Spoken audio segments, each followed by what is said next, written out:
ರತ್ನ ರತ್ನ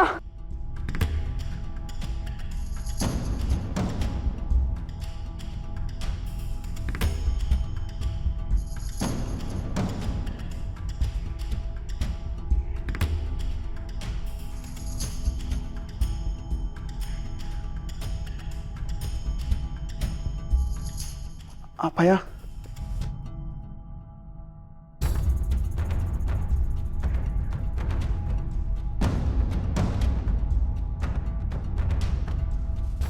ಉಪ್ಪಿಟ್ಟವನ್ನ ಮುಪ್ಪಿನ ತನಕ ನೆನಿಬೇಕು ಅಲ್ವೇನೋ ಛತ್ರಿ? ಹೌದು ದಣಿ. ಆದರೆ ಇಲ್ಲಿ ಅಪ್ಪನ ಬಿಟ್ಟು ತಪ್ಪು ಮಾಡಿದವನು ಮತ್ತೆ ತಪ್ಪು ಮಾಡೋದಕ್ಕೆ ಅಪ್ಪನ ಮುಂದೆನೇ ಹೆಂಡ್ತಿನ ಎತ್ಕೊಂಡು ಬಂದಿದ್ದಾನೆ. ಈಗಿನ ಕಾಲದ ಮಕ್ಕಳಿಗೆ ನಾಚಿಕೆ ಮಾನ ಮರ್ಯಾದೆ ಏನೂ ಇಲ್ಲ ಕಣೋ ಛತ್ರಿ. ನನಗೂ ಅದೇ ಅನುಮಾನ ಗೊತ್ತಾಯ್ತೆ ದಣಿ. ಆದರೆ ನಮ್ಮ ಕಾಲದಲ್ಲಿ ಹಿಂಗೆಲ್ಲ ಇರಲಿಲ್ಲ ಹೇಳಿ. ಅಪ್ಪಯ್ಯ ರತ್ನಿಗೆ ಹುಷಾರಿಲ್ಲ, ಹೊಟ್ಟೆ ನೋವು ಅಂತ ಬಿದ್ದೋಗವಳೆ. ರೀ ನಿಮ್ಮ ದಮ್ಮಯ್ಯ ಅಂತೀನಿ, ನಿಮ್ಮ ಕೋಪ ಆವೇಶ ಎಲ್ಲ ಆಮೇಲೆ ಇಟ್ಕೊಳ್ಳಿ, ಅರ್ಥ ಮಾಡ್ಕೊಳ್ರಿ. ರೀ ನಿಮ್ಮ ಕೈ ಮುಗಿದು ಕೇಳ್ಕೊಳ್ತೀನಿ, ರತ್ನ ಆಸ್ಪತ್ರೆ ಕರ್ಕೊಂಡು ಹೋಗ್ಬೇಕು, ದಾರಿ ಬಿಡ್ರಿ. ಉಂಡು ಮನೆಗೆ ಊಸ್ಬಿಟ್ಟು ತುಂಬಿದ ಮನೆಗೆ ಕಲ್ಲಾಗ್ತಂಗೆ ಆಗೋಯ್ತಲ್ಲ ನಿನ್ನ ಮಾತು ಸುಶೀಲ ಅಲ್ವಾ? ಅಪ್ಪಯ್ಯ ನೀನು ಏನು ಬೈಬೇಕೋ ಬೈದಾಕ್ಬಿಡು, ಅದು ನಿನ್ನ ದಮ್ಮಯ್ಯ ಅಂತೀನಿ. ಆಸ್ಪತ್ರೆ ಹೋಗಿ ಬಿಡು ಅಪ್ಪಯ್ಯ. ಈ ಹುಳುಕ್ಕೆ ಅಂದರೆ ನಿನ್ನ ಹೆಂಡ್ತಿಗೆ ಏನು ರೋಗ ಪಡ್ಕೊಂಡಿದೆಯೋ ಅಂತ ಗೊತ್ತಿಲ್ಲ. ಹಾಗೇನಾದರೂ ಆಗಿ ಈ ಮನೇಲಿ ಅವಳನ್ನು ಜಗದ್ ಬಿದ್ದು ಹೋದರೆ ಆಮೇಲೆ ಆ ಕೆಟ್ಟ ಹೆಸರು ಈ ವೀರಭದ್ರನಿಗೆ ಬರುತ್ತೆ. ಮಾಡಲಿಲ್ಲ ಮುಟ್ಲಿಲ್ಲ ಅದೇನೋ ಬಂದು ತಲೆಗೆ ಹೊಡಿತು ಅಂತಾರಲ್ಲ, ಹಂಗೆ ಅನ್ನಿಸ್ಕೋಬೇಕಾಗತ್ತೆ. ಇದೆಲ್ಲ ಬೇಕೇನೋ ಛತ್ರಿ?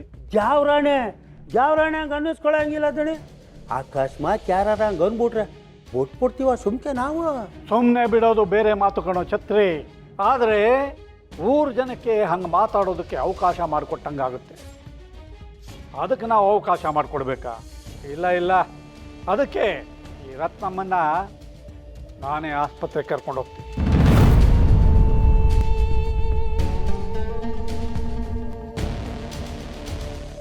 ಅಪ್ಪಯ್ಯ ಗಂಡ ಅಂತ ನಾನು ಇವನೇ, ನೀನು ಯಾಕಪ್ಪಯ್ಯ?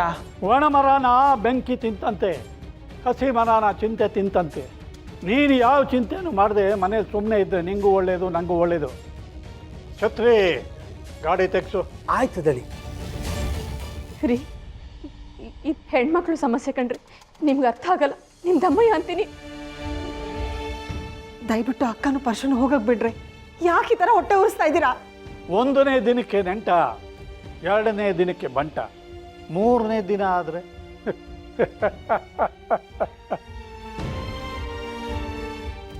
ಪರ್ಶು ಈ ಬಾಡಿನ ಗಾಡಿ ಕೂರ್ಸೋ. ಸರಿ ಅಪ್ಪಯ್ಯ. ರತ್ನಿ ಕಿತ್ತೋಡ್ ರತ್ನಿ, ನಿನ್ನ ಬಿಟ್ರೆ ನನ್ನ ಜೀವನ ಇಲ್ಲ ರತ್ನಿ. ಆಮೇಲೆ ಇನ್ನೊಂದು ಮಾತು, ನನ್ನ ಗಾಡಿನಲ್ಲಿ ಹೆಂಗಸರಿಗೂ ಒಂದು ಸೀಟ್ ಇದೆ, ಯಾರಾದರೂ ಒಬ್ಬರು ಬರಬಹುದು. ಸುಶೀಲಾ ನಾನು ಹೋಗಿ ಬರ್ತೀನಿ. ಸರಿ ಅಕ್ಕ. ಹಾಂ ಹುಷಾರು.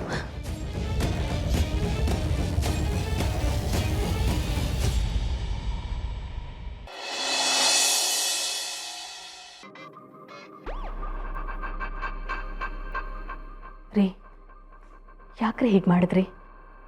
ನಮ್ಮ ಪಾರುನ್ನೇ ಡಾಕ್ಟ್ರು, ಅವಳ ಹತ್ರ ಕರ್ಕೊಂಡು ಹೋಗೋದು ಬಿಟ್ಟು ಇಲ್ಲಿಗೆ ಯಾಕೆ ಕರ್ಕೊಂಡು ಬಂದ್ರಿ?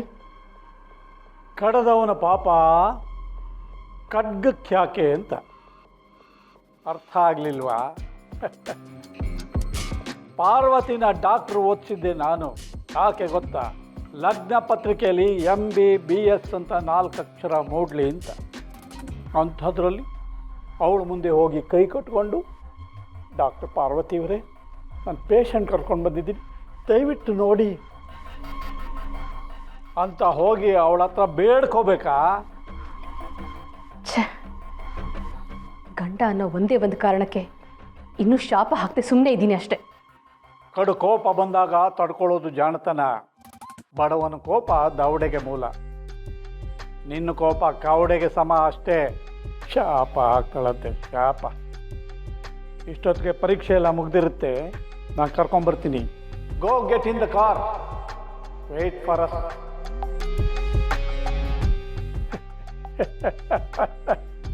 ಯಾಕೆ ಆಶ್ಚರ್ಯ ಆಗ್ತಿದೆಯಾ? ಕಾಗೆ ಕೋಗಿಲೆ ರೂಪದಲ್ಲಿದ್ದರೂ ರಾಗದ ಭಾವ ಬೇರೆ ಅನ್ನಿಸ್ತು. ನಿನಗೊಬ್ಬಳಿಗೆ ಇಂಗ್ಲೀಷ್ ಕಿಸಿಯಕ್ಕೆ ಬರುತ್ತೆ ಅಂದ್ಕೊಂಡಿದೀಯಾ? ನಾನು ಕಿಸಿಬಲ್ಲೆ. ಹೋಗೋ.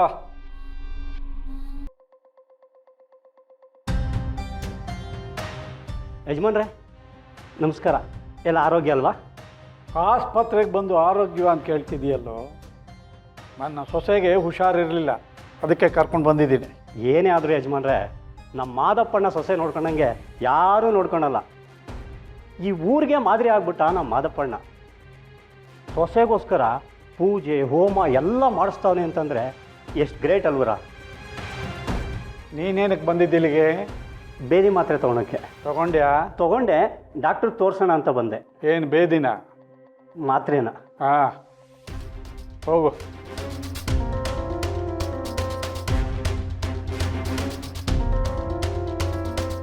ನೋಡಮ್ಮ, ಟೈಮ್ ಟು ಟೈಮ್ಗೆ ಸರಿಯಾಗಿ ಮಾತ್ರೆಗಳನ್ನು ತೊಗೋಬೇಕು. ಗೊತ್ತಮ್ಮ, ನಾನು ಡಾಕ್ಟ್ರ್ ಹತ್ರ ಎಲ್ಲ ವಿವರ ತಿಳ್ಕೊಂಬರ್ತೀನಿ. ನೀನು ಹೋಗಿ ಕಾರಲ್ಲಿ ಕೂತೀನಿ. ನಿಮ್ಮ ಅತ್ತೆ ಅಲ್ಲೇ ಇದ್ದಾರೆ. ನಮ್ಮ ಸೊಸೆ ಡಾಕ್ಟ್ರೇ ತುಂಬ ಹೊಟ್ಟೆ ನೋವು ಅಂತ ಕಷ್ಟಪಡ್ತಿದ್ಲು, ಅದಕ್ಕೆ ಕರ್ಕೊಂಡು ಬಂದು. ಒಳ್ಳೆ ತಂದೆ ಮನುಷ್ಯರು ಮಾವ ಸರ್ ನೀವು. ನಿಮ್ಮ ಸೊಸೆನ ಫುಲ್ ತರೋಲಿ ಚೆಕ್ ಮಾಡಿದ್ದೀವಿ, ರಿಪೋರ್ಟ್ ಬಂದಿದೆ. ಏನು ಹೇಳುತ್ತೆ ರಿಪೋರ್ಟು? ಸರ್, ಅದು ನಾನು ಹೇಳಕ್ಕೆ ಕೊಟ್ಟಿರೋ ವಿಷಯ ನಿಮಗೆ ಸ್ವಲ್ಪ ಕಷ್ಟ ಆಗ್ಬೋದು. ನಿಮ್ಮ ಎದೆನ ಸ್ವಲ್ಪ ಗಟ್ಟಿ ಮಾಡ್ಕೊಳ್ಳಿ. ಕಿಚಡಿಗೆ ಉಪ್ಪಿಲ್ಲ, ಕಿತ್ಕೊಂಡು ಬಿದ್ದರೆ ನೋಡೋರು ಇಲ್ಲ ಅನ್ನೋ ಥರ ನಮ್ಮ ಮನೇಲಿ ಯಾವ ಸಮಸ್ಯೆನೂ ಇಲ್ಲ ಡಾಕ್ಟ್ರೇ. ಪರವಾಗಿಲ್ಲ, ಹೇಳಿ. ಸರ್, ಅದೇನಂದರೆ ನಿಮ್ಮ ಸೊಸೆಗೆ ಒಂದು ಸಿಂಡ್ರೋಮ್ ಇದೆ ಸರ್.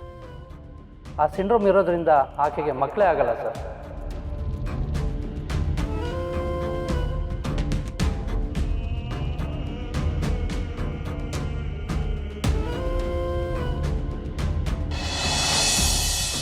ಏನು ಹೇಳುತ್ತೆ ರಿಪೋರ್ಟು?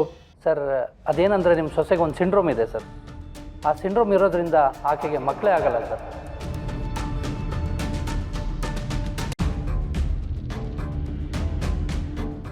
ದಯವಿಟ್ಟು ಇದನ್ನು ನೀವು ಕೂಲಾಗಿ ತೊಗೋಬೇಕು ಸರ್.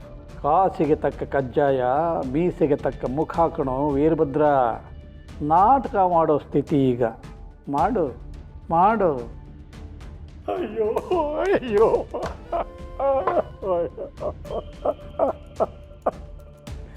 ನನ್ನ ಸೊಸೆ ಅಲ್ಲ ಅವಳು, ಮಗಳ ಥರ ನೋಡ್ಕೊಂಡಿದ್ದೆ.